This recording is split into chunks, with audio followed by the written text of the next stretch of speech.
Hi, Jesse.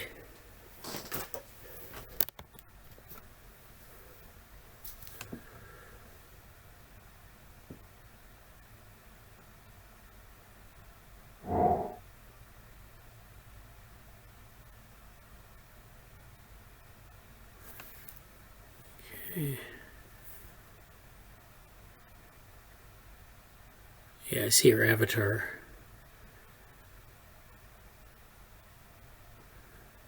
Anyways, okay.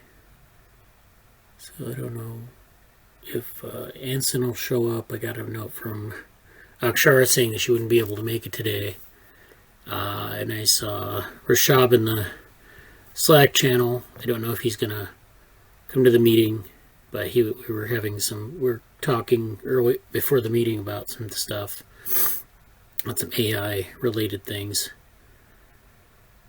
So that's good. I'll probably bring a couple of them up because I saw them right before the meeting, and it's stuff I didn't have in the reading queue. So we'll probably go over those as well.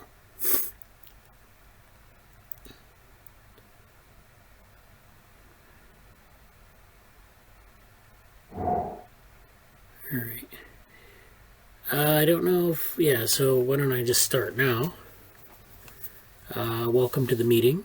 If you're watching this on YouTube, I'll be putting these readings up. You can request access to them. I'll be putting them up in Slack. If there's something particular you want to look at or revisit, just post a note in there. Or if you're watching this and you're not in our Slack, you can email me and I can let you join the Slack, or I can just correspond with you there as well. And if you don't know what my email is, then, I usually post this as a Twitter thread afterwards, as part of a Twitter thread, or you can go to the Orthogonal Research Lab website and you can find more information there. So today we're going to talk about, I think there's Anson. Okay. Hi, Anson.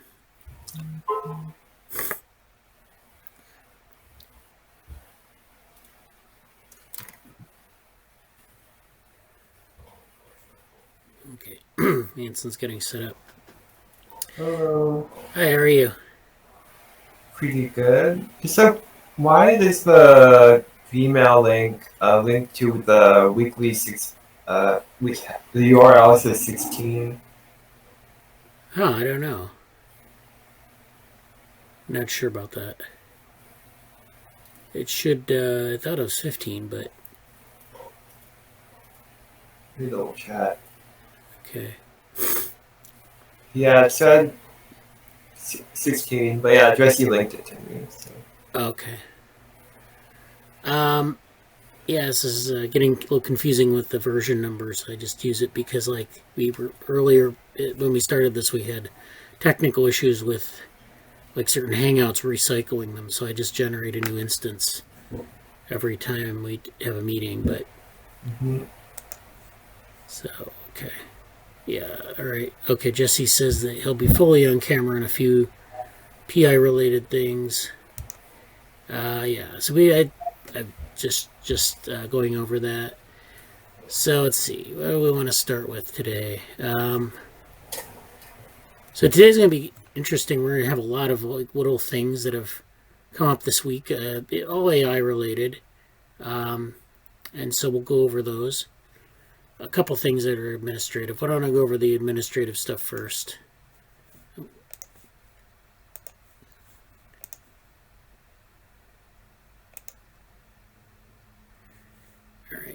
Let's see.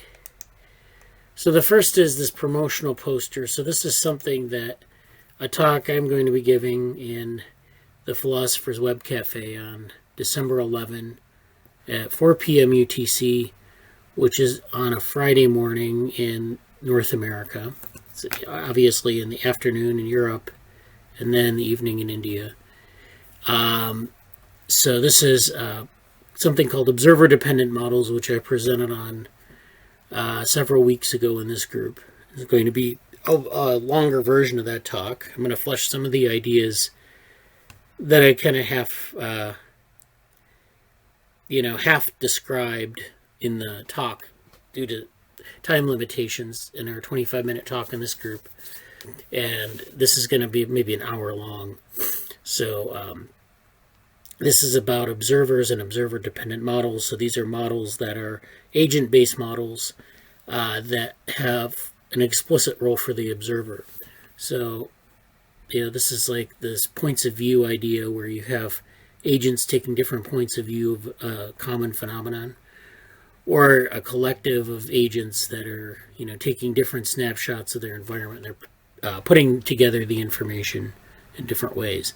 And so this kind of goes into the role of how observers have been conceptualized, in science. So, there's a necessary diversion to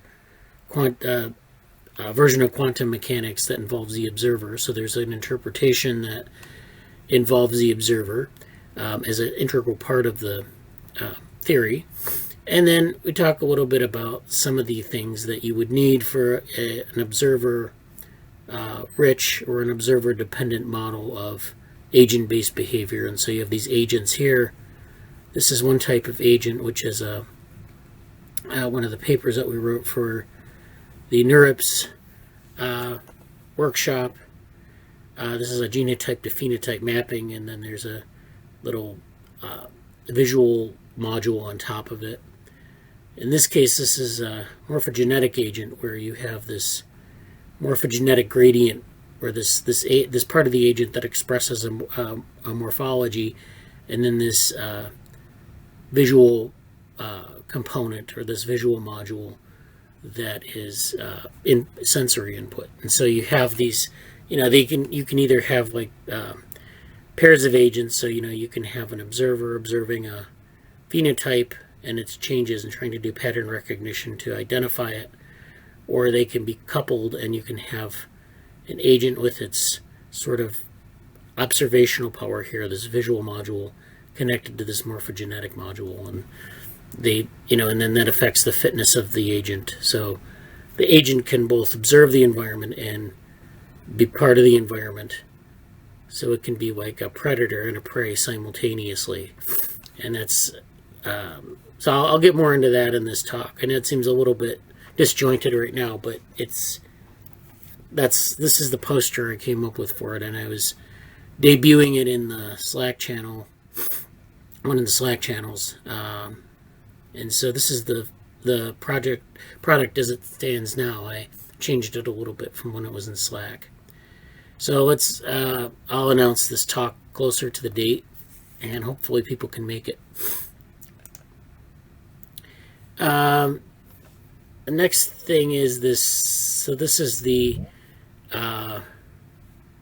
orthogonal research lab, the team GitHub account. So this is our GitHub here, where we have our repos that are pinned and our repos that we're engaging in. So now we have up to 12 members of our team here. So it looks like we got a couple new. Well, Anson finally joined, and Akshara joined, and Rishabh finally joined. So we have a lot of people who, when we invited them, they accepted the invitation. That's good. So what do you want to do here? So I've been thinking about this a little bit more this week, and I found that you have a lot of different ways that we can post content here. So we have this writings repo and the SciComm outreach repo. I think those are going to be good for like things that aren't papers, but also aren't like working code and working like things like abstracts or something like that. So that'll be good for, we'll have a place for that. We'll also have the Cognition Futures project, which is something that Jesse and Anson are involved with. And then, of course, the MetaBrain models, the Saturday morning NeuroSim repository. I think we talked about making that last week. That's now up and running. So this is just for things involving this group, this meeting. So if we have something in the meeting, we might even create a project board for it, where we can, if things come up during the meeting, we can put them in the project board and and track them there. It's much better than just having like a project board, say, having to go back and search like 3 or 4 different project boards for things that we want to revisit in the meeting. So that's just an idea. If people want to do that, we can talk about it. But I would definitely like to encourage people to use this space, because I think it's potentially a very good way to organize our teams, because in this lab we have a lot of different things going on, and it's not sometimes clear, like we talk about 3 or 4 different things at the meeting, and it's sometimes not clear what the follow-up point should be. So I want to make sure we can do that as efficiently as possible. So I'm just checking on Jesse if he's ready or not yet.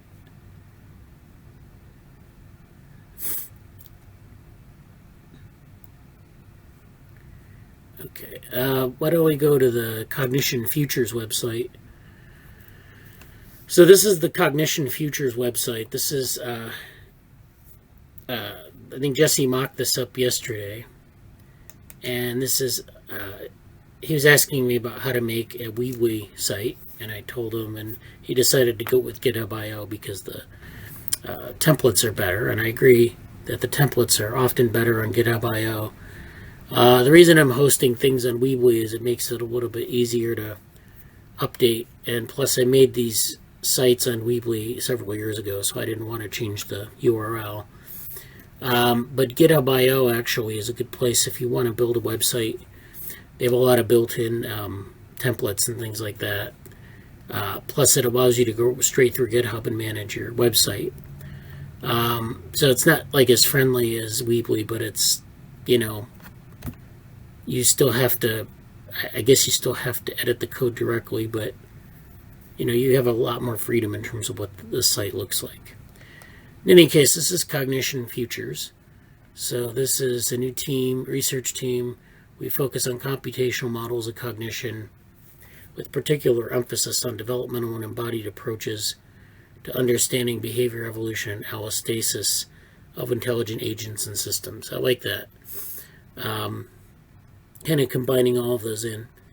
We also study the philosophy and history underpinning trajectories of investigation into cognition, aiming to map out areas ripe for future study while minding what has influenced historical lines of inquiry.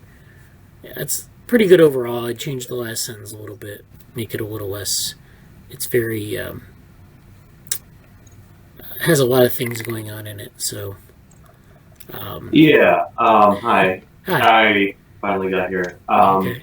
Yeah, the website is, I'm learning, I'm figuring out the phrasing that I want for it, but,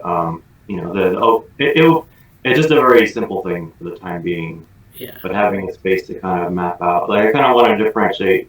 I don't quite know how to word the first part about the computational models, because there's specific things I want to focus on within modeling. And everyone goes, oh, well, yeah, model, but like, what are you going to model?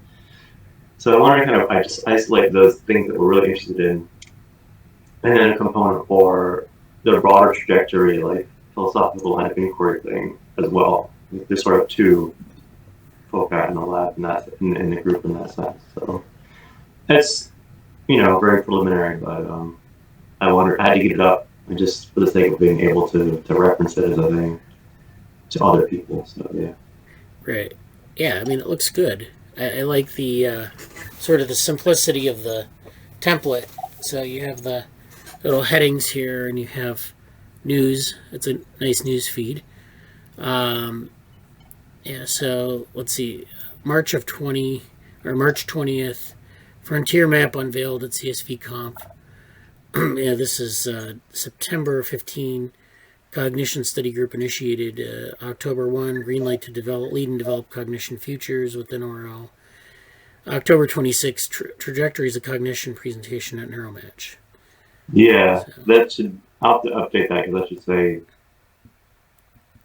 submitted and accepted or something, but yeah, that hasn't been fully unveiled, so. Yeah. And then people, Jesse, Anson, and myself, and then... Yeah, and that's not exclusive. It's just the people I know are committed to exclusively working on these things, so it's not Yeah. a barrier by any means. Yeah, we might link it to this team here. This one here. Well, the team is in a different place, but so it's like people, and then there's teams, wherever it is. Here it is. Your screen is not being shared right now. Oh, it is not. Okay.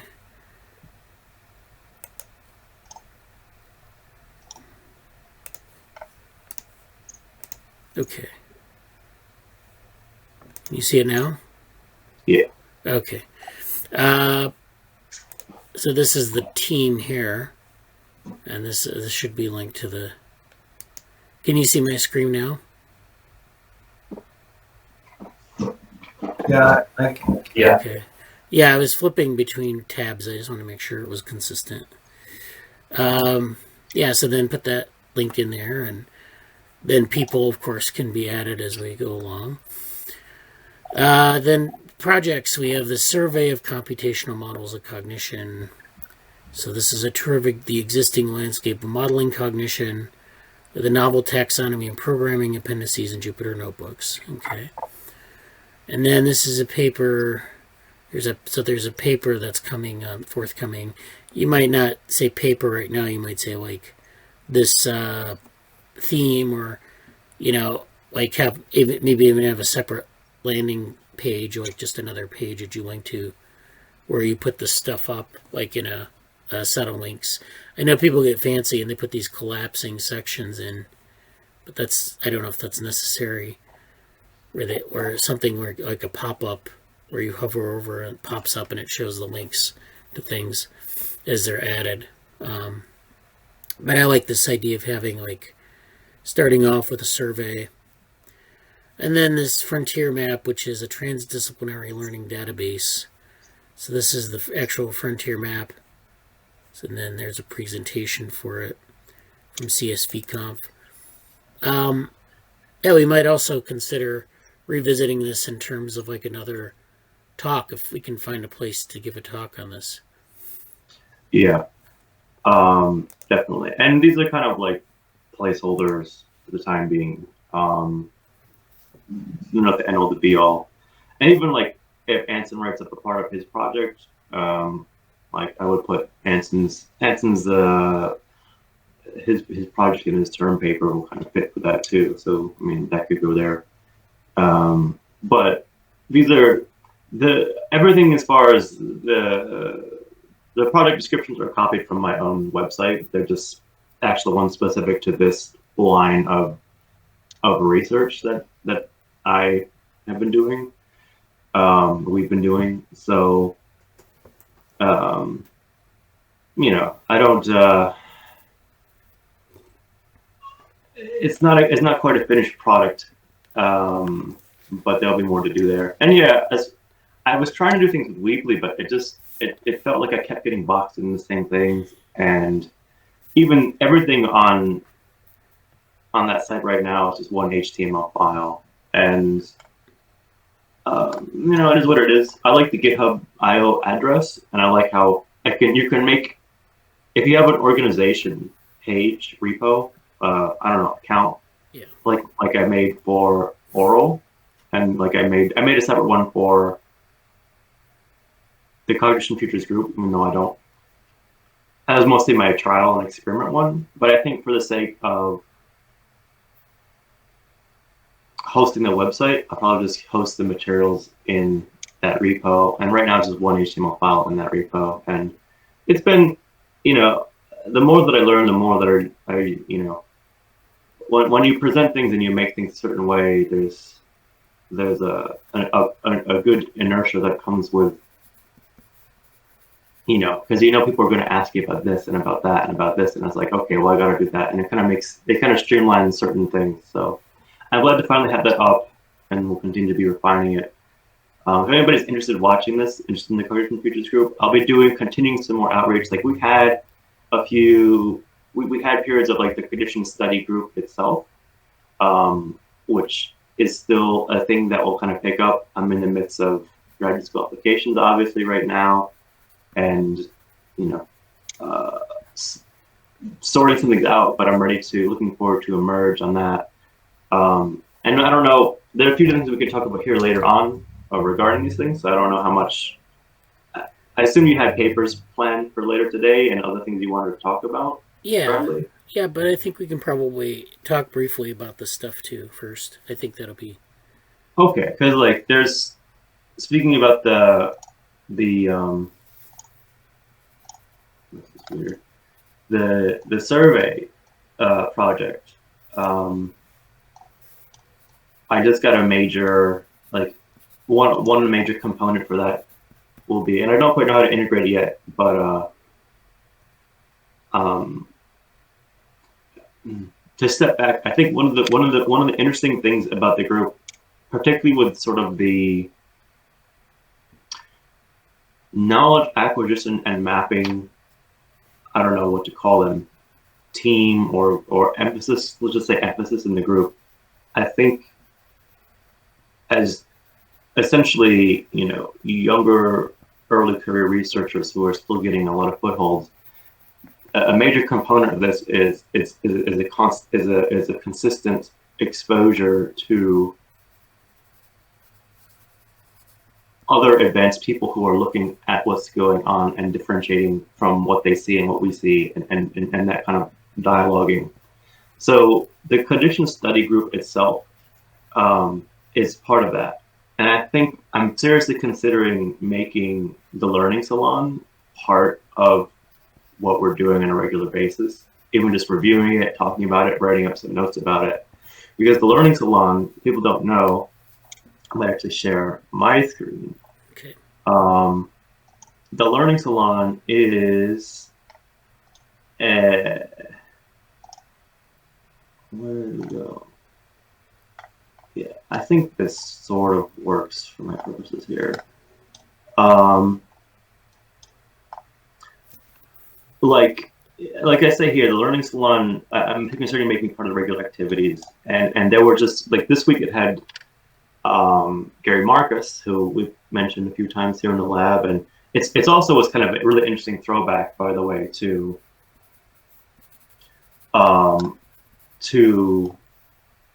let's do it like this, to a year ago, in the sense of the Marcus Bengio debate. And that's the last, like I've seen, Marcus is a popular guy and he has his own company and he's a big name and whatever. But it's sort of a interesting throwback to January, or I think it was December, when there was the AI debate from last year, and sort of like, okay, what has happened between now and then? And that's kind of a story for another time, but it's kind of mentioning that. But there were some very interesting discussions. I actually only caught the end of it, but I'm going to go back and look at it. And Megan Peters, who we know from Neuromatch, had a really interesting question to Marcus about, compositionality and sort of what are the substrates, and how far do we have to go, and how do we get there? And like his response to that was we don't know, and he had a lot of interesting remarks about it. And he also mentioned a very large paper, which is where I'm going with this. Like for the computational model, the survey of computational models, I'm definitely going to be including this resource, which do I have it up here? Basically, here's the the paper, the public facing paper version. In March, February, he released the huge 60-page paper called "The Next Day in AI: 4 Steps Towards Robust Artificial Intelligence." And in the model, he, kind of going off of the paper and what's here and what he said in the Learning Salon, he basically fleshed out, or mentioned at least 20 hybrid architectures, 20 or so hybrid architectures that might offer some answers to Megan's question about substrates and what do we have to do to get to the robustness that we're looking for. And I feel like that's a huge that's going to be something very interesting to be looking at. And I'm kind of, I think this will be like a really interesting resource as we continue on the path of that particular project.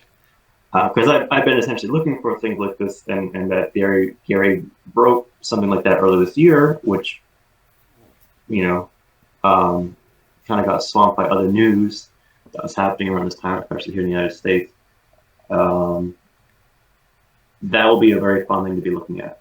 So I'm kind of just a little mention of that. And as far as there are a lot of things regarding note taking and things I want to do. Like I really want to make the group. I think oral is very. I'm very fortunate that the lab is set up the way that it is here, because it's a very open. It's very conducive to demo or die, or deploy or die, like very open space to make your presentation, to get it out there. And why I'm mentioning that is also because of this. For those who don't know, let's quickly go there. I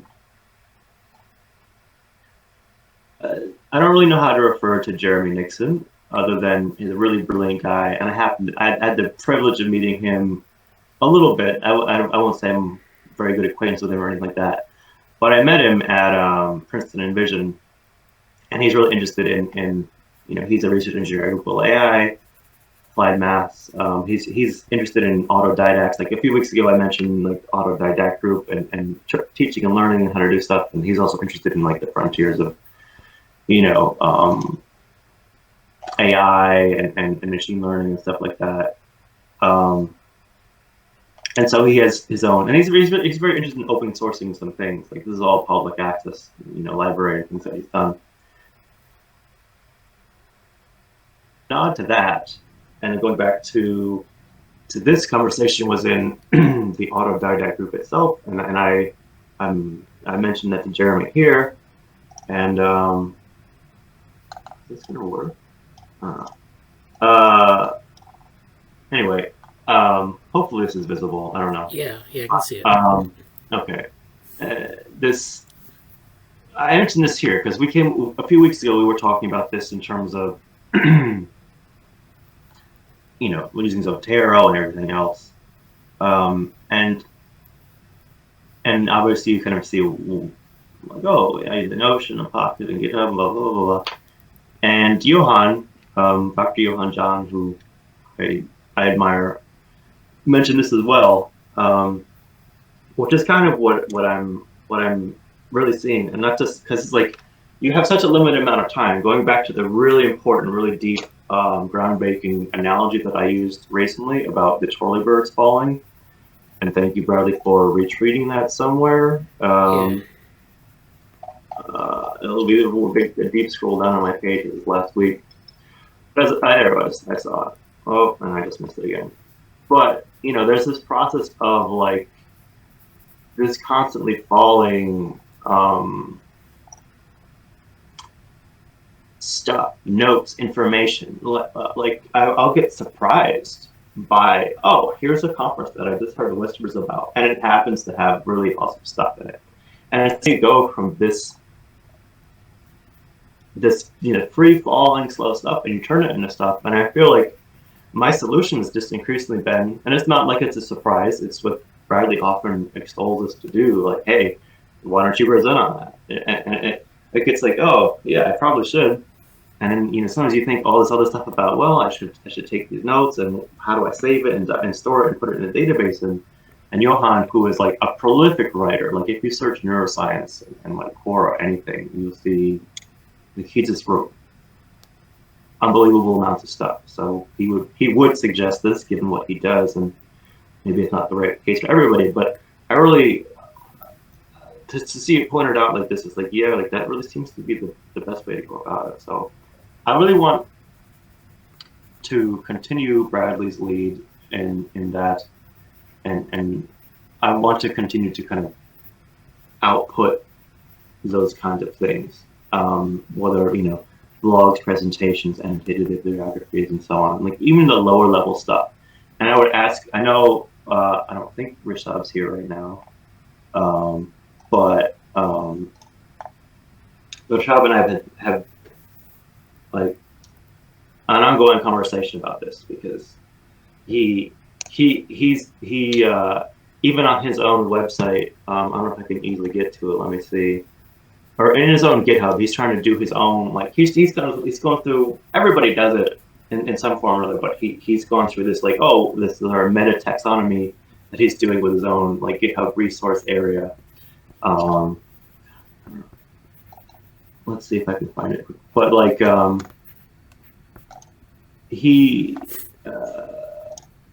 it's a conversation we've been having in a lab and different levels of doing things. So,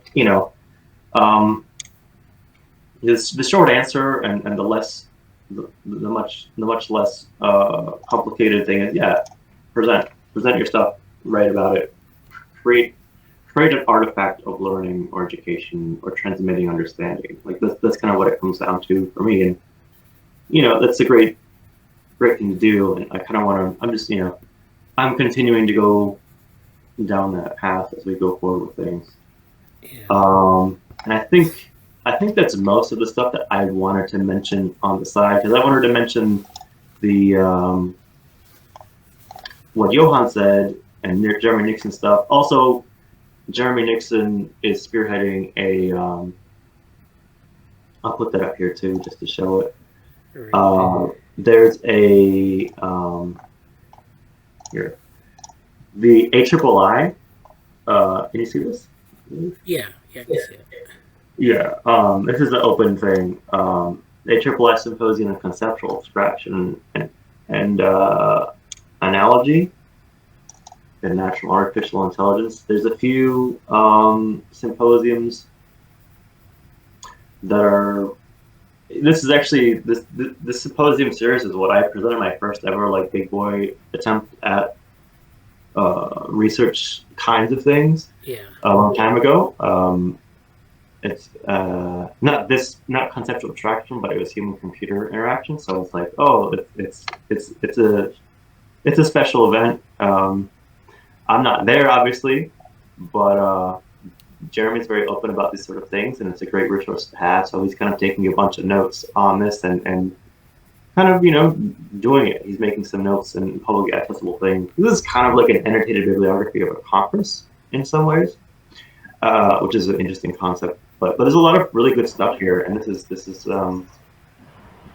fairly available and really making things open source. And that's a nice thing. So just don't mention that, and if anybody's interested in that, I can send a link or talk about it more with them.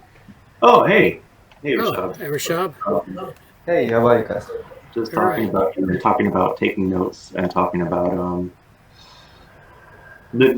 I just mentioned I'll share this again because we just talked about it.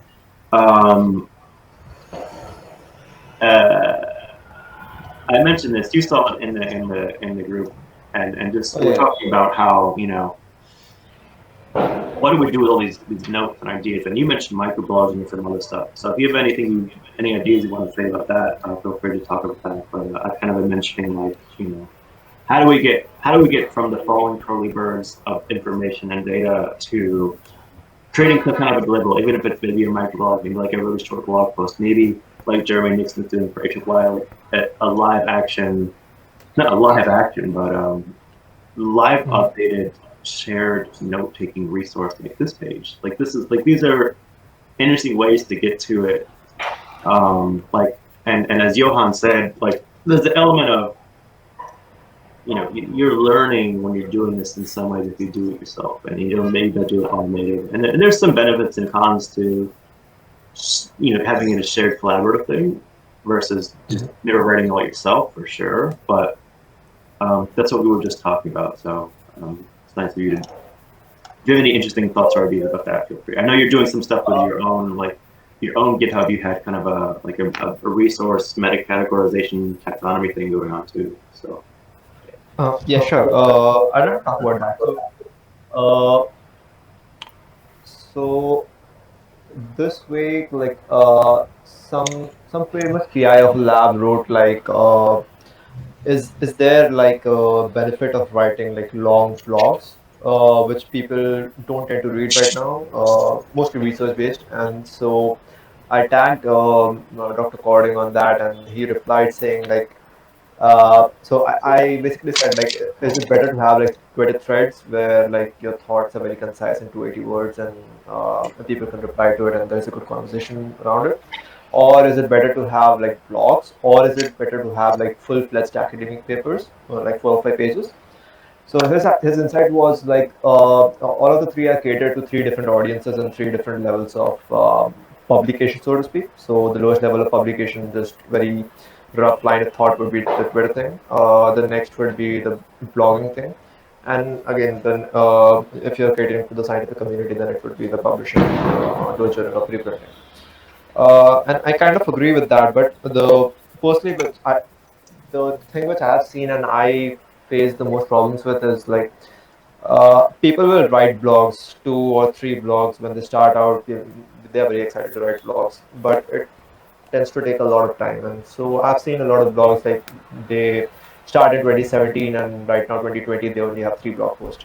So it's not really that effective. Even I had a blog. I have started like so many blogs and I have ended so many blogs. Yeah, that's me So too. So my kind of train of thought right now is to integrate some sort of like Twitter threads and a blog. So having these so this is the working idea which I'm thinking of starting on my blog, is like you can embed tweets in the blog, and then if you want to write extra information, or if you want to give the code snippet, or if you want to embed a Jupyter notebook there, or any figures which you cannot fit in a tweet, you put it separately on the blog. So what it does, as far as I feel, it reduces the time for publishing, or time for getting all of the stuff together. Uh, and also kind of makes all of the information much more concise, because I don't know how, if like people still have the attention span of reading like an entire 4 or 5 page blog. So yeah. Yeah, uh, that's been like something I've been experimenting this year in presentations here. Like I'd never really used tweets in presentations prior to this year in the lab, but if you write something that's a good tweet, you can embed it later. And if it's not, like if it's well written, like you're sort of, because it's sort of like you want to be efficient. You're taking time to make this sort of nugget, even if it's like, 120 characters of Mhm.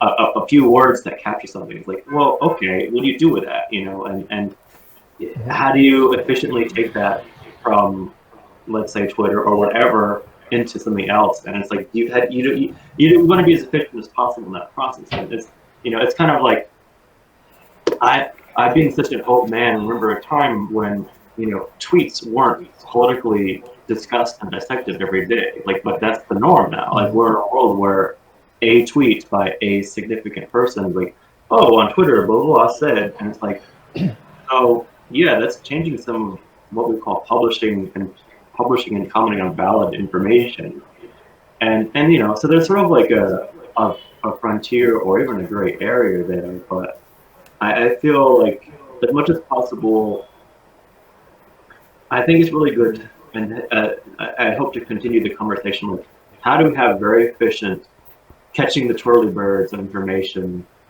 It's like I don't know why my mind works this way, but like catching the twirlybirds of information and you like quickly put them in a pan and bake them in the oven and present outcomes as cake and present it to people, and it's like, oh, this is great. But like, how do we streamline that as much as possible? Because you don't want to spend time. Like I'm not saying a waste of time, but like setting up the databases. Like Johan specifically said, more important than the databases are in creating these things. Because, yeah, I'm sure we've all spent a lot of time. How do we, fussing with the details of certain categorizations, and it's sort of like a structured versus unstructured approach, maybe. But at the same time, there's such especially for like the fast moving fields that we're looking at, developmental AI, machine learning, like this stuff, like there's a big multiplier effect to what are you doing in that process. So this is kind of more like getting to the art of being a modern day scholar and like the performance and like, I don't know, like physical abilities almost of it, from just like being it's like being an athlete and managing this incoming information. What's your technique for handling this? I'm going to watch a Yeah. football game later today, so my mind is there. But like, it's like, it's like, how do you do that? So that's sort of like a very interesting side topic to be talking about here, and especially in a world where we have so many needs or issues, we have all this stuff around. We have our life with family, we have pandemic. That's all you can just say. We have health, and it's just like, how do you do it? So I think it's a very important conversation to have. But especially for, I think, neuroscience, one of the major advantages I've seen, at least, for instance, the worldwide neuro thing. So you'll see like Ida or Jovo or Contact Cording having these conversations on Twitter. I don't think those conversations would be fostered on a traditional blog platform. No. Uh, Yes. and essentially, neuroscience as a field which is so interdisciplinary, where like one person cannot know everything. Even within the community, they specialize in, say, cognitive neuroscience, or say um, someone specializes in philosophy and comes into, and either maybe focuses on reinforcement learning. So I think it's I have only seen Twitter as a platform which brings together like people from so many like different disciplinary areas. Um, and I think that's pretty cool, and we can essentially have all the content we want in a thread, so to speak. I don't see that as a limitation. Another thing is reach and like SciComm, as we talked about. So I think like Twitter or some other platform, or once we have some sort of short content, we can probably channel it through like the various channels of communication. So embed it in blogs or put it in Facebook. So the same snippet of information goes out there. So This that could be pretty interesting. this sounds like we're like writing a important presentation to be presenting at the next CSD conference, because we did this frontier map epistemology director thing last year, and it's like, yes, like this, and probably elsewhere too, where it's kind of like, how, like, okay, like, how do we take what we're talking about here and turn it, actually, it's a bit meta, I suppose, but like turn it into, okay, a presentation at a conference about this, but like, I think this is actually a really big, I totally agree about neuroscience and other, like, anything that's sort of on the frontier like that. You're not gonna, that's why I think it was just before you showed up, but I mentioned, like, in my own, like, in the Cognition Futures, like, group team that I'm working on, like, I really think, and it actually is exactly related to what you said. I'm really going to continue to try to look at things like the Learning Salon, which are these experts having these regular meetings. It's sort of like it's very much like kind of like a throwback to one of my academic heroes, Norbert Wiener, and the Macy's conferences a long time ago for cybernetics and stuff. You just have this group of people from different fields get together regularly and talk about stuff. And so now having like smaller versions of that here, and like the Learning Salon with Cording, Ida, and John Cropper and Gary Marcus, like this week, like, yeah, like those, you have some discussions there, and you have these little glints, and these aren't full blog articles. These aren't people presenting their papers specifically, but they mention papers. They mention what they're doing. They mention these bigger established chunks of information, and sort of the, its own sort of storm of discussion and understanding happens there. So I think that's really important to be able to go there and engage in it, and then, maybe take something from it and learn through putting out and have that be a part of stuff. So I'm very much in agreement about that, and hope to see. This lab has done a lot of work on this conversation previously, so it's I'm happy to see that continue to go here in this form of it now. I think it's really good. As far as like what I had to say, I think that's probably plenty. and I really appreciate you want to talk to Rishabh about that too here. But I don't know if there's any more things you want to do. I don't think I have anything major else to take up time when we get back on the main track of things. Oh, well, that was a great conversation. I think there's a lot there that, well, I've been taking notes, so we'll follow up on some of it. Anson, did you have any thoughts about this, or? I really agree about the importance of interdisciplinary and even interdisciplinary dialogue, and I think finding avenues for that and the different strengths and weaknesses in different avenues is important. So yeah, I just don't have a lot to add, but I think I agree with the general sentiment. Great, yeah. I think, I think Jesse knows, but like at the DivaWar meeting last week, we did a little bit of discussion on note-taking. And why don't I go to that? I have a sort of a short recap of that. So let me share my screen. And it's just a couple of resources that we talked about. So the whole, if you want to look at the whole presentation, it's up on YouTube. I can put I can send you the YouTube link for it. But so there was a sort of an informal discussion, but we talked about some of these things here. First of all, I did look at Jeremy Nixon's tweet on the great libraries, and so he tweeted this thing out. I think this is something that Jesse retweeted, and then I retweeted. It's basically a bunch of people's libraries that they've made in Google Doc spreadsheets, and I'd done this actually for my own libraries. I have physical books on a shelf, maybe about 500 books, and then a lot of, like about 2,000 virtual books. But this is a good way to organize all that. So when you get a library of a certain size, you want to organize it. And, you can use something like Zotero or that, but for books, sometimes it behooves you to have like a spreadsheet where you have just your book listed and, like you have in a card catalog of a library. So Stephen Wolfram's library, Jeremy Nixon's library. So these are people. Santa Fe Institute has a library like this. And so Jeremy Nixon's, we'll go to his. So this is his library. This basically, it's the title of the book, the date, I'm assuming of acquisition or something. Author, this is the author, email address, if there's a email, like this is Reinventing Discovery, Michael Nielsen, and then the category. I didn't pull up my library, but I have a similar thing where I have like the title of the book, the authors, and then I have this category system where I have like a 3-letter code for the different topics, and then a number to like say, how many of these books do I have? So I have like, maybe 100 books in evolution, 100 others in brain science, and so forth. And so that's a good way to organize your resources. But note-taking itself is actually this. This is from the Twitter thread for the DivaWar meeting from last week.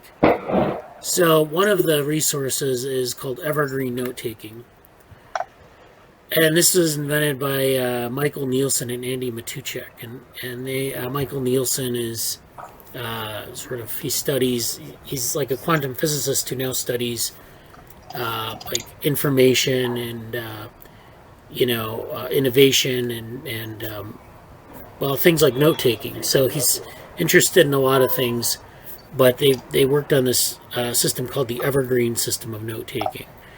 And so you can link through to this resource, and then you can find out more or search for Evergreen Note-Taking. It's basically this idea that notes are these like units of information that you can then work from. Like, so you break something down into these units of information, and you can build a system of notes where the note itself is something you can go back and search or put into a larger framework. And so in that case, it's evergreen. It helps you to remember those points more clearly. So it's a cognitive tool where you're like, thinking, okay, I'm taking this note, and then it links to something else, and then I can go back and search for it. So I'm sure everyone's had those situations where they're like they remember they heard something or saw something, but they can't remember what it is exactly, and so that helps you to remedy that situation.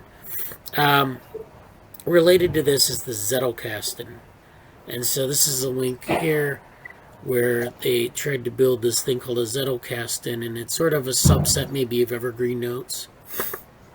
So again, you have these categories and they're linked together. And then finally, there's this taxonomy of notes, which is put up by the Nest Labs. And these are, again, smart notes that increase your productivity and your creativity. And so this, again, is like, all these things basically are about taking notes and treating them as these, like, putting them into a broader framework that helps you organize them. Then you have so you have all these different types of interfaces too that people have developed, like the Evernote interface or like mind maps, where you're putting in like different things and you're building a network where you say, okay, this thing, I remember this thing, I'm putting a note, I'm going to link it to something else, and then every time I search for this thing, I get associated notes. And it kind of keeps you like thinking about the broader picture as you think about these notes. I think for this group, I think we would benefit from having like some sort of note-taking system that we could go back and reference. Like I said about the GitHub teams, it'd be nice if we had, like, just for this meeting, for example, a lot of these little bits that we talk about, if we could have like a system where, like when I do the recording, I put it online and then I do a Twitter thread with the video and then some other associated things that we've talked about in the session. So like I'll give links to different things we've talked about, papers or topics, and then you can go there. But it would be nice to actually have maybe something like that in the GitHub group thread or something that's public. So every week we have like a series of topics. We have little notes, and maybe more than just like little links, but notes that we can, reference. So it would be outside the video. It would be like in a textual form, and then we could search the text.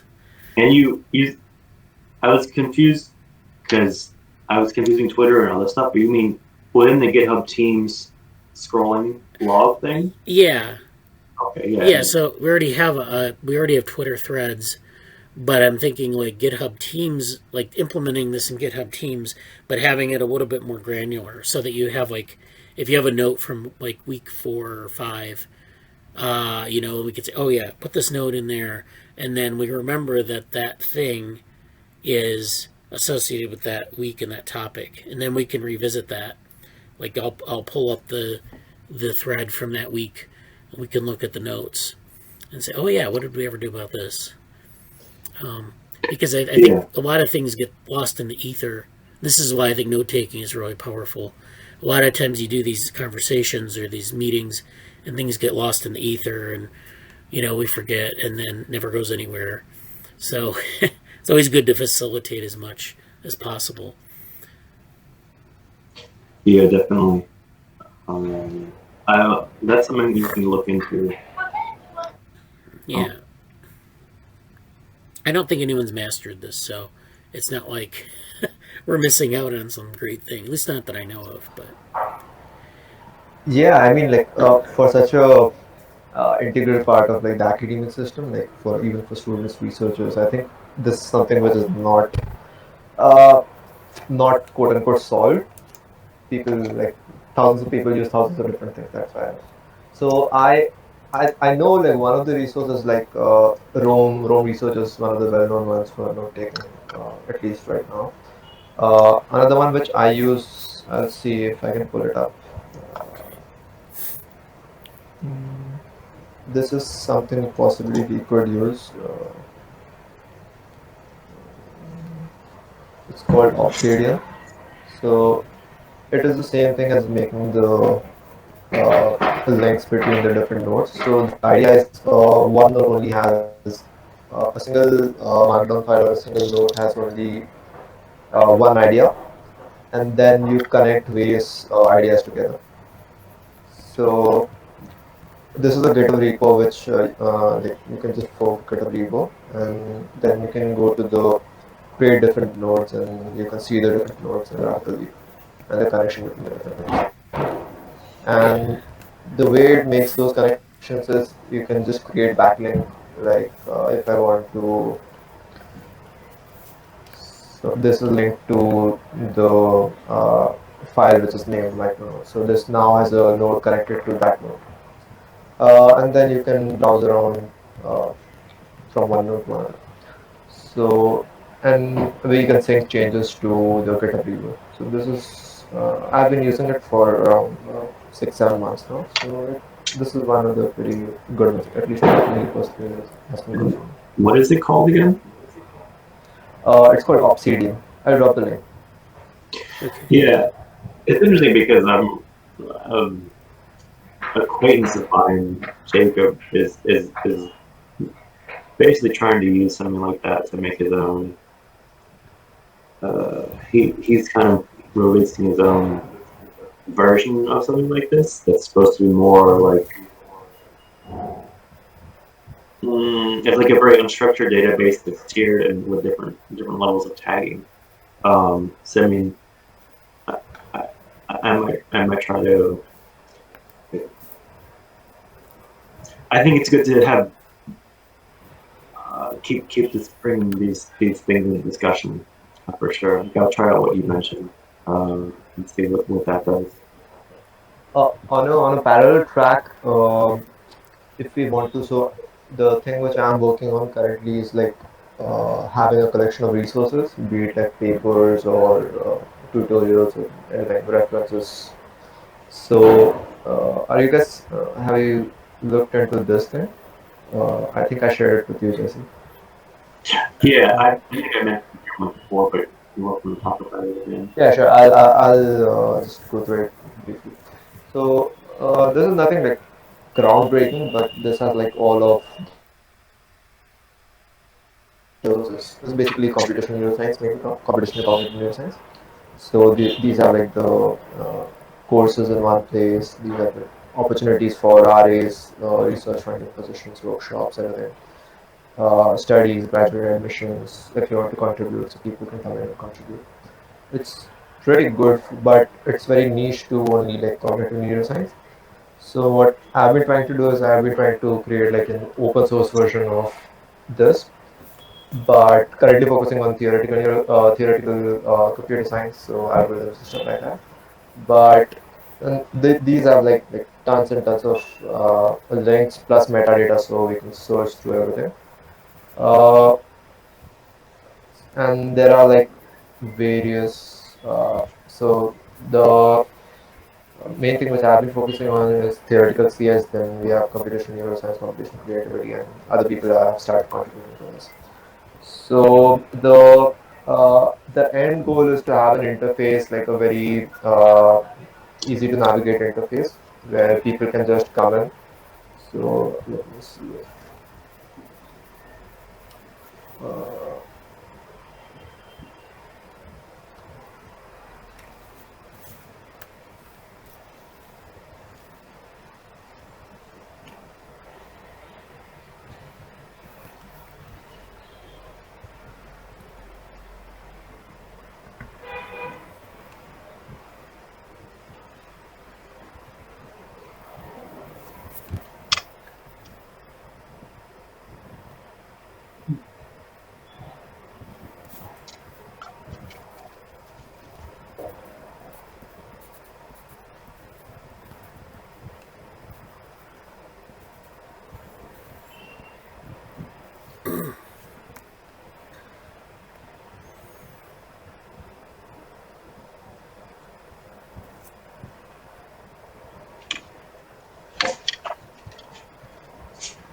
So rather than having like the GitHub thread, so the idea is has to have like a single ever scrolling web page with all of the information and all of the links in one place. So the person can come in and just search for whatever he or she wants. So this is something I'll be working on this week. Yeah, that's great. Yeah, I think it's awesome. Yeah, that's great.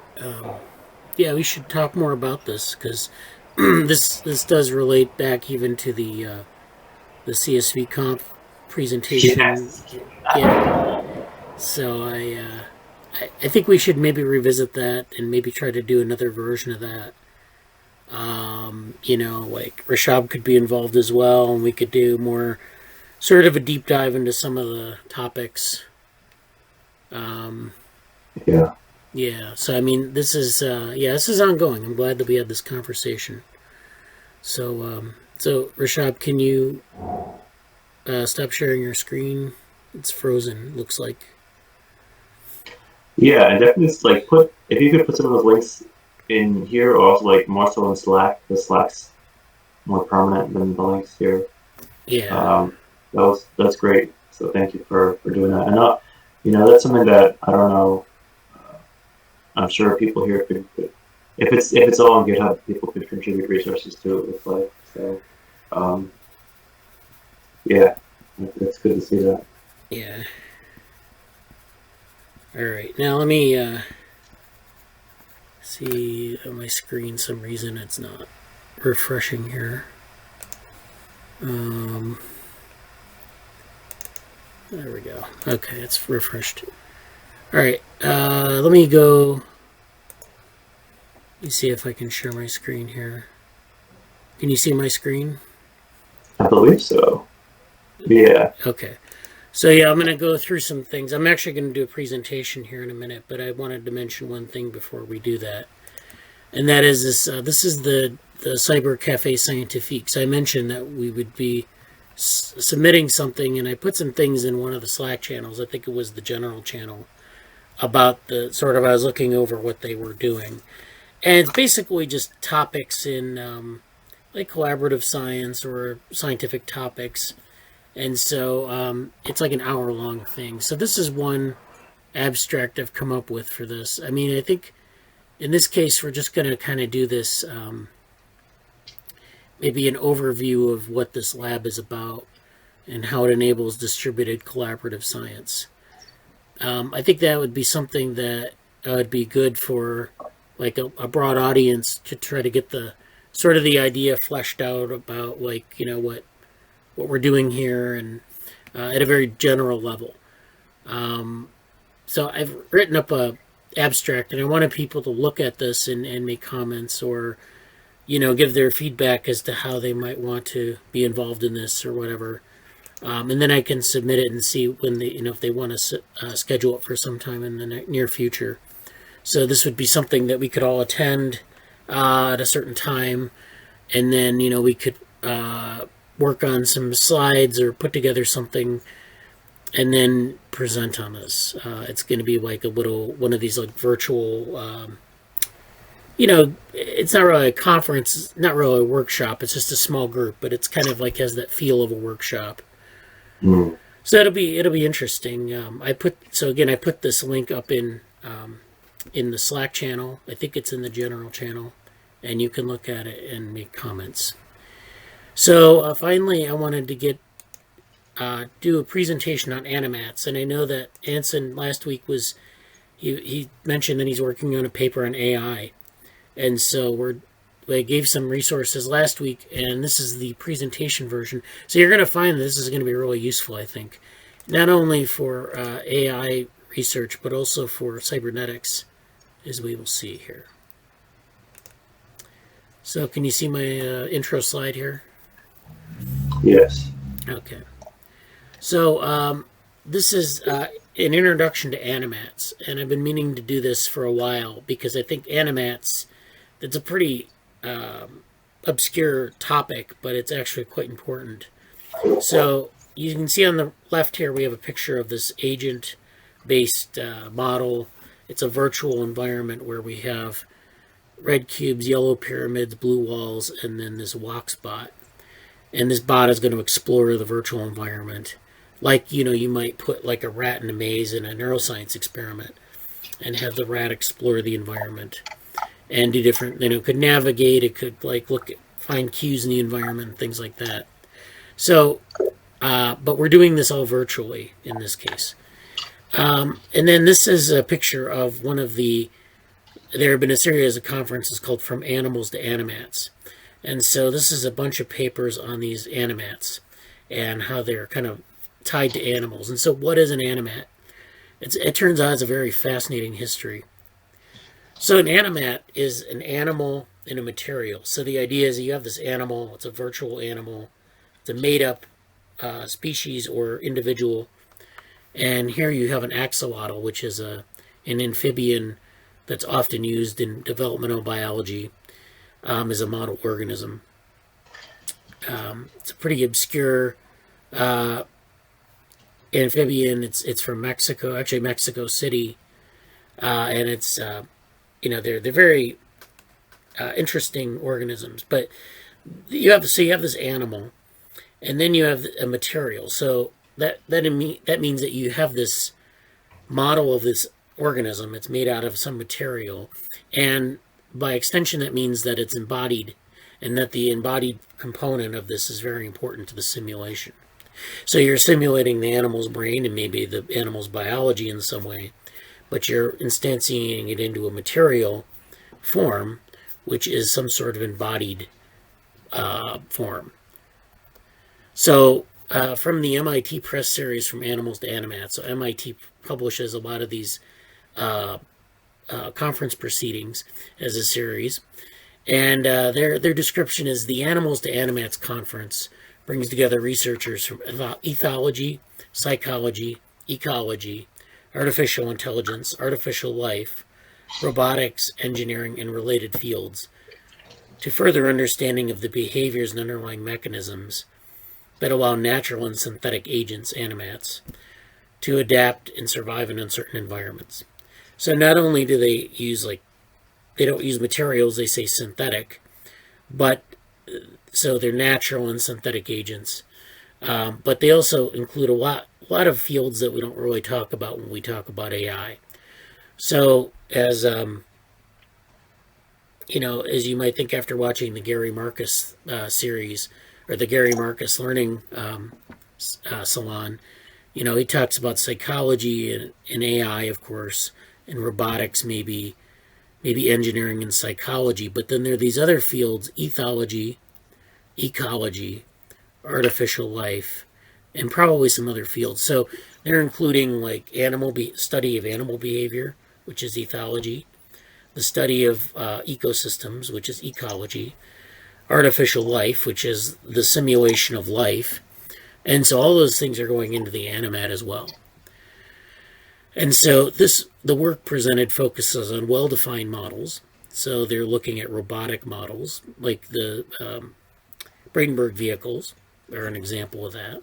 Computer simulations. So if we simulate our Bradenberg vehicles, that's an example of that.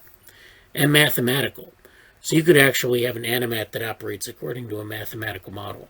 And we have a lot of those mathematical models in neuroscience and in computational neuroscience that help characterize and compare various organizational principles or architectures underlying adaptive behavior in both natural animals and animats.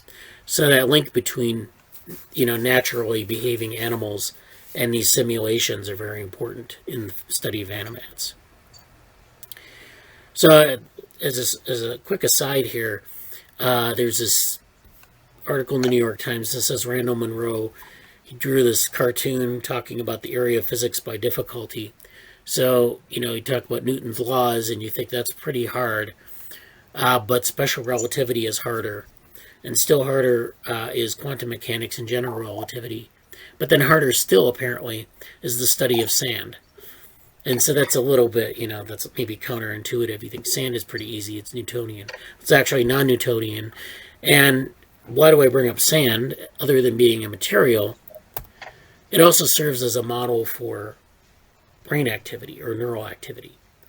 And so one example of this is the neural avalanche model. So the study of sand is, it's apparently harder to predict, say, than quantum mechanics, because what happens in these neural avalanches, or these sand piles, is that, and this is based on a physical model called the Box-Nepen sand pile model, is that you can build these sand piles by taking grains of sand and dropping them in a certain location. And you do this, thousands and thousands of times, and then over time that builds, that gives you a pile of sand. Well, what happens when you keep dropping sand grains onto that pile is that first it starts to build the pile up. Then when it gets to a certain height, there's basically the next drop that you make triggers an avalanche.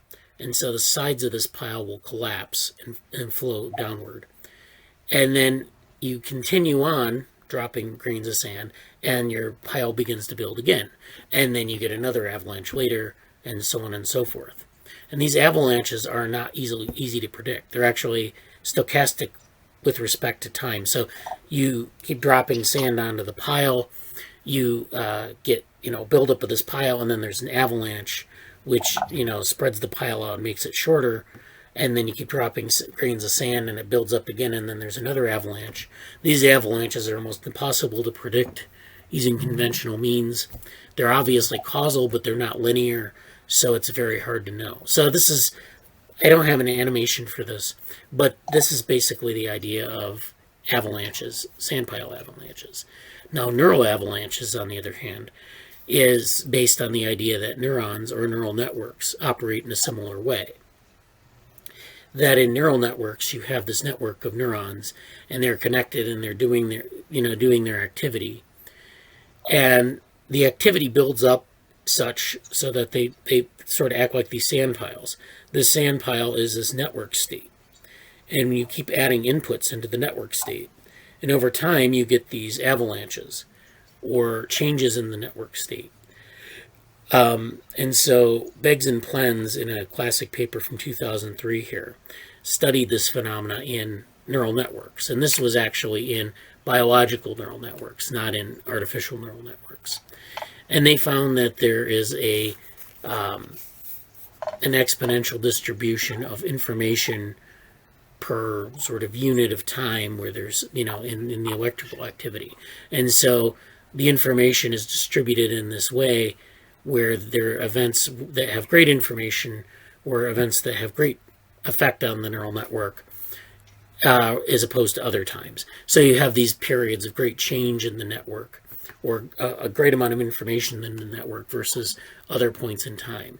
And those things are both hard to predict and fairly rare in the operation of the network. So this has been a controversial topic for probably about 20 years or so. But I bring this up because I want to show you that indeed this is a hard area to understand. And so things like this you can understand using an animat, because you have this naturalistic behavior, but you also have this model that is somewhat tractable. And so we can turn to Rodney Brooks's classic paper, Intelligence Without Representation, to sort of get an idea of how maybe we'd go about building an animat, or what an animat does. And this was actually one of the papers that led into the study of animats, because there's this idea that we can build like these artificial systems, but an artificial neural network, say, might not be enough. So Rodney Brooks has always been interested in building robots, and but ultimately he wants to build these intelligent systems, but he wants to know sort of the role of representation in doing this. So, of course, Gary Marcus probably didn't mention Rodney Brooks, but he mentioned GoFi, or good old-fashioned AI, which, it's sort of in that. It's not really in that area, but it's sort of consistent with that area. So, the idea, Brooks wrote this paper, and he discussed what they were doing in their group. He argues that there's this incremental building of artificial intelligence. So an intelligence will interface with the world via perception and action. So an organism or an artificial system has to do things in the world. It has to manipulate things. It also has to perform actions continuously, like move, and consume resources and, other things. And in doing so, the reliance on representation disappears. So there's this reliance on representation. If you had a system that was just kind of sitting in a room and didn't have any interaction with the environment, and it was just taking in some disembodied data, it would need a very complex representation to make sense of it. But when you have the agent moving around the environment, sampling the environment, then it sort of builds this representation, and they get sort of representation for free. It's kind of a hard thing to sort of communicate, but I think you get the idea that there's this, you basically have to have a representational structure if you're not engaging with the world. And so an artificial intelligence system consists of independent parallel activity between subsystems. So like, a visual system and a memory system and other things. And these subsystems interact with the environment rather than themselves. So a lot of times in artificial systems, the visual system will interact with the environment. The memory system will interact with the environment. And then they don't really interact with themselves as much. But so this is sort of the baseline for what we started to see in Animat research going into like the mid to late 80s, 1980s. But even earlier than that, you had a question? Okay. Even earlier than that, Claude Shannon, who is one of the founders of information theory, was experimenting with these artificial mice. And so he has, or rats, I guess, and he puts them in this maze, and he called it Theseus. So this is it's a robotic rodent, and he had this rodent explore a maze. And this little rodent is a little robot that has like some intelligent brain, and is moving around this maze, and it's trying to find some goal state. And so, it should be able to find its way to that goal state. But he was just experimenting with this. This is back, I think, in the 50s. But there was a little bit later, there was someone, W. Gray Walter, and he has a lot of connections explicitly with the Ratio Club and the cyberneticists there. And so I guess he's not really known as one of the main cyberneticists, but he did do this work on something called turtles, and specifically something called the Machina Speculatrix, which is a speculatory machine. It's sort of the Latin, play on the species and genus names. And so this was his model. And it, like with Claude Shannon, you have this mechanical organism that does things. So it's, it's a very early robot, but it's not meant to be like a Roomba that just does something. It's meant to be an organism which senses things and acts intelligently and all this. So the turtles here's an example of the turtles, and I want you to notice what the turtles are doing. They're actually exploring this environment. They're heading towards a light source. So the goal is to head towards this light source. All right. Now, what does that remind you of? Okay, I know in this group we've talked about Bradenberg vehicles, and we've talked about light sources. Mm. And so indeed, that's something that we know that, so this is actually, there's a through line here between like these early robots and then Bradenberg vehicles, because Valentino Bradenberg, he wrote his book later on in the 80s, but this is, I think, what he was basing it on, were these turtles.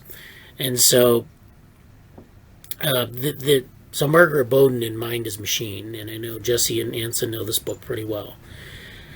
She talks about Machina Speculatrix quite a bit in one of the chapters, and she points out that these organisms actually are performing what they call tropisms, which are movement towards things in the environment, like a light source or a chemical gradient or something like that. And so it's a very simple behavior where the organism moves towards some environmental stimulus. And this doesn't happen just in animals. Plants do this all the time. Plants will move, like they'll grow towards like a water source or a chemical source or something like that, or a light source. And so, but these tropisms actually emerge from a few core rules. linking the speeds of the two motors to the level of illumination. So in this fake turtle, we have this machine that's actually comparing, light sources and things like that. So it's able to differentiate between light sources of different illumination. And so what they found was that in the dark, the drive motor would run at half speed and the steering motor at full speed. In moderate light, the drive motor would run at full speed while the steering motor was switched off. And in strong illumination, the drive motor and the steering motor would run at full and half speeds respectively. So you have these two systems, the drive and the steering motor, that are behaving. They're not really communicating with each other. Like Rodney Brooks was saying, they sort of have to coordinate their activity. So, you can think about this like in terms of a visual system and an olfactory system, or a visual system and a proprioceptive system. They take in information in different modes, and then they have to compare their inputs. And so this is the kind of thing you kind of get with this drive and steering motor. They're kind of comparing their inputs from the environment, and then they're making this decision, and it's producing this intelligent behavior. Now you can get a complete behavior achieved by 4 reflex behavior patterns, some of which are prepotent over others. So basically these are like things that, so 4 basic patterns were exploration, positive and negative phototropisms, and obstacle avoidance. And this is actually something you find in what they call subsumption architecture. So I wanted to bring that up so that you know that this is something that has been developed in AI. It's sort of related to Rodney Brooks's work. That people have been thinking about these things for a long time. And so that was from like the 50s into the 80s. This is the Bradenburg vehicle work that we've been doing. This is the example I used in one of our recent talks, the developmental AI talk on chromotaxis. So chromotaxis, again, if we think about Bradenburg vehicles as one of these animats, we know that phototaxis in Bradenburg vehicles results in a simple attraction-repulsion behavior. So if we have these simple nervous systems where it's just a wiring from sensor to effector, we get these simple attraction-repulsion behaviors based on light. As a preference, this could be modeled also as a separate continuum of emotional valence. And so if we added one of our CGS modules onto this vehicle, we could model emotional valence. There's a difference between congruent stimuli, and this enables generalized Hebbian learning, which we've also demonstrated. And then there's a differentiation between incongruous colors in this gradient, and that can enable spatial learning. And we've done this with Broadgen Brain. So all these things that we've done in like developmental Bradenburg vehicles are very similar to what people have been doing with Animats and these sort of environmental gradients of light, color, and things like that. So this is an example of Machina Speculatrix. So these turtles in action. Now meet Dr. Grey-Walter of Bristol. Why the torch? Well, here's the reason. It's Toby, a mechanical tortoise with an electronic brain which functions like a human mind. So there it is in action.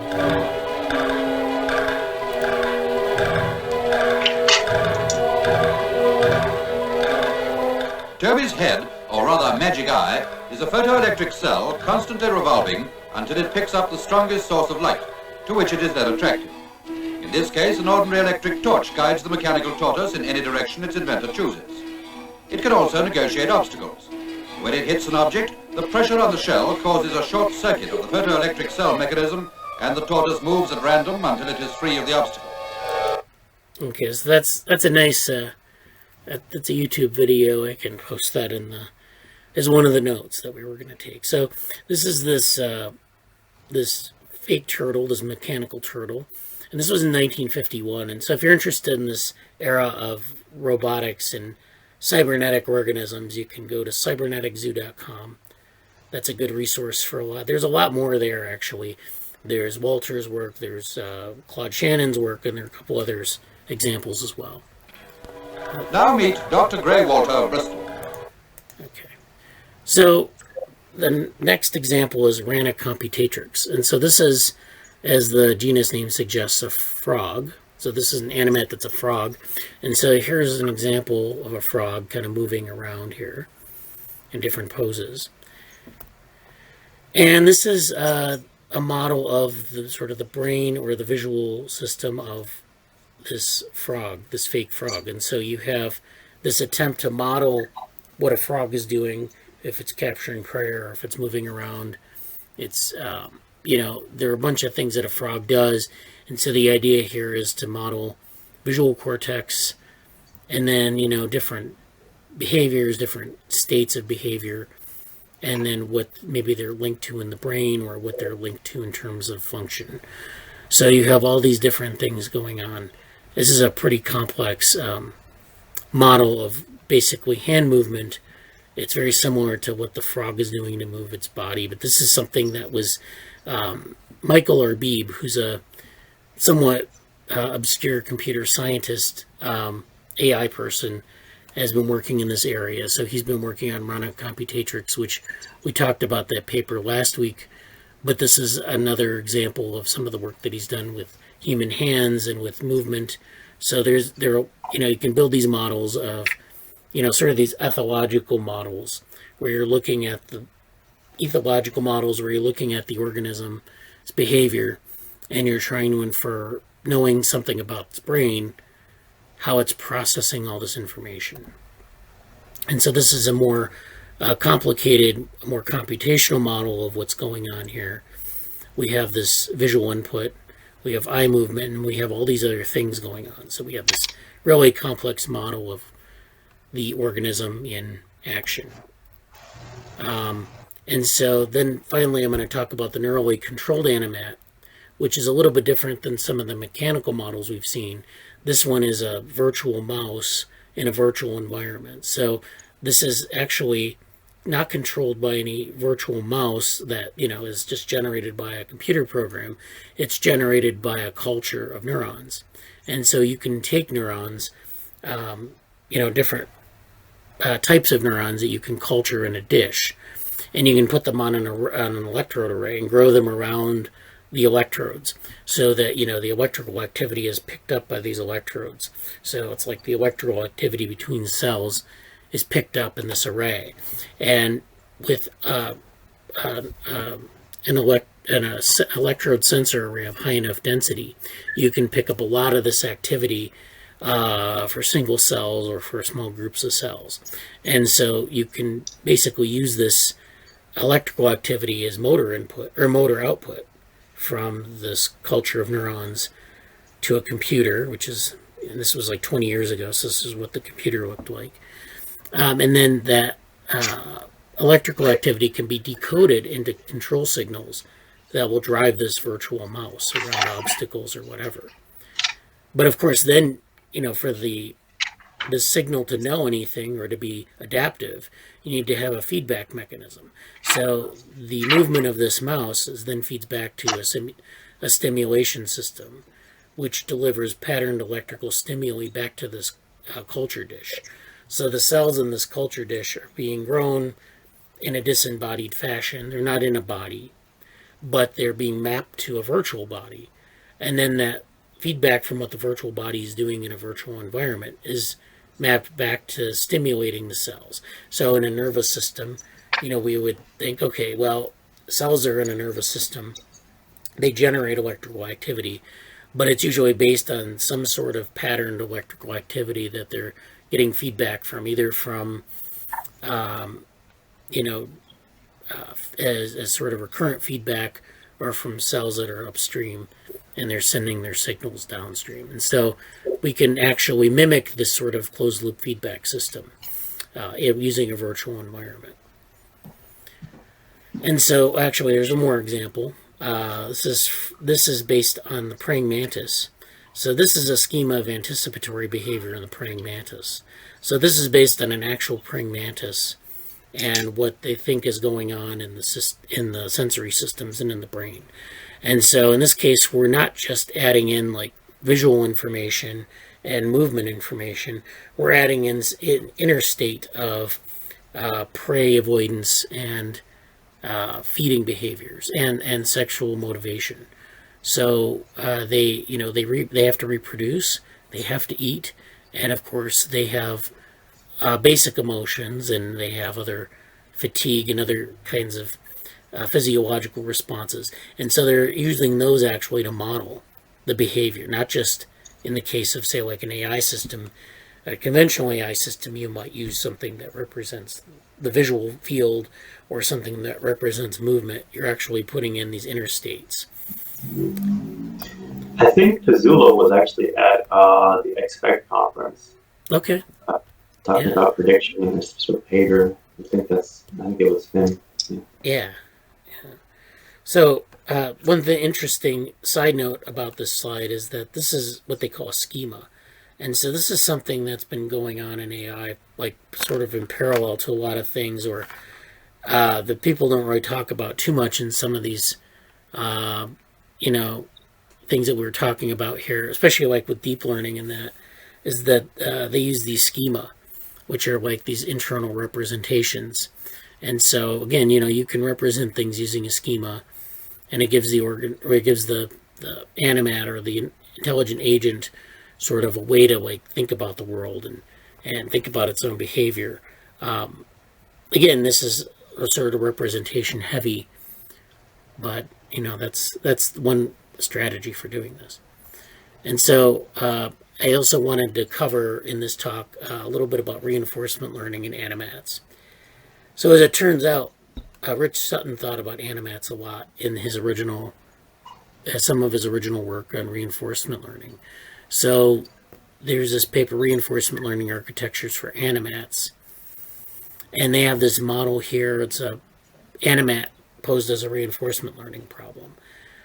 This doesn't look too much different than a typical sort of sketch of a reinforcement learning algorithm, except, we don't have policies defined, but we basically have the animat, which is the agent, some action that it takes on the world. And then there are two things that are sort of fed back to the animat, which is, one is a reward state. So if you pull a lever in the environment, do you get a reward or not? Does it result in something good or something bad or something neutral? And then sensory input, which is the state of, seeing that you're pulling the handle. So, you think about like if I pulled a light switch, first of all, I need to know where the light switch is and that I've actually pushed it. But then I also need to know whether it turns the light on, which is the reward. And if it doesn't turn the light on, I won't do it again maybe, or I'll, consider that my next set of behaviors. But also I need to know whether I'm actually hitting the light switch or whether I'm hitting maybe like a painting of a light switch on a wall. And so in this paper, though, he talks about DINA, which is a class of architectures based on reinforcement learning, but which go beyond trial and error learning. So they were working on these DINA architectures in this paper. And this is, of course, an example of this model. So they've built a whole set of architectures on this. And so DINA, going through it a little bit, the DINA architecture attempts to integrate trial and error learning of an optimal reactive policy, a mapping from situations to actions, a learning of domain knowledge in the form of an action model, or a black box that takes as input a situation and action and outputs a prediction of the immediate next situation. Then they have a planning module which finds the optimal reactive policy given domain knowledge, and then a reactive execution. So no planning intervenes between perceiving a situation and responding to it. So this is something that tries to compensate for, if you don't have complete or accurate knowledge of cause and effect or of the world. So, if you don't know, say, causality, or you don't know anything about, you don't know absolutely everything about the world, you can get around this in certain ways. And that's what they're trying to do here. And so they give this algorithm here: observe the world state and reactively choose an action based on it. Observe result and reward a new state. Apply reinforcement learning to this experience. Update action model based on this experience, and then repeat K times. And so you get this sort of, adaptive algorithm. It's based on machine learning, and they use this to control a wide range of animats potentially. So this is the algorithm, and that's pretty much it for this presentation. Like I said, there's a lot in this area there's this random computatrix. This was there's a paper, like we talked about that paper last week, the neurally controlled animats. There's a paper on that. This paper here, which was a workshop on anticipatory behavior paper, and which one? The other one is this machinist speculatrix, which of course is in the Bowden book, but I think there may be some other papers on it as well. And so then there's this whole Animals to Animats series of books, where these are conference proceedings where they have a lot of different examples of animats in different contexts. So I just wanted to go over that more formally this week and give some references and things like that. So do you have any questions about any of that? Or I don't have any questions, but I appreciate, because it obviously ties to quite a few things. And it's good to be reminded of the Bowden book, which who knows if we'll ever finish actually reading all of that, but that's a major resource too. But yeah, I appreciate the overview, and I've taken some notes and I'll be following up on them. Yeah, similar. There's a lot of interesting leads there that definitely want to look into. Yeah. No, Rishabh. Appreciate the presentation. I mean, hey, yeah, I have seen the Sutton's paper on Animats before. That's why. So I guess he has done some more work as well. Like his very old work, 1991, is based on reinforcement on animal-based models, and many of the stuff is relates to this. So I'll try and find it out and maybe share it with my experience or this time. Yeah, that'd be great. Yeah, so again, and that's again, like if you have anything that leads from that, it'd be great. If you want to follow up on it, we can put it in Slack, and so yeah, thanks for attending the meeting. We've had a lot of interesting discussions today. Next week, maybe we'll follow up on some of the note-taking and maybe some of the Animat stuff if you want. So yeah, let's keep up the conversation in Slack on these different topics, and maybe we'll figure out a more permanent way to do note-taking, and we're going to have a good week. Okay. Yeah, All right, thank you, everybody. Thanks. Bye, guys. All right, bye. Take care. Take care.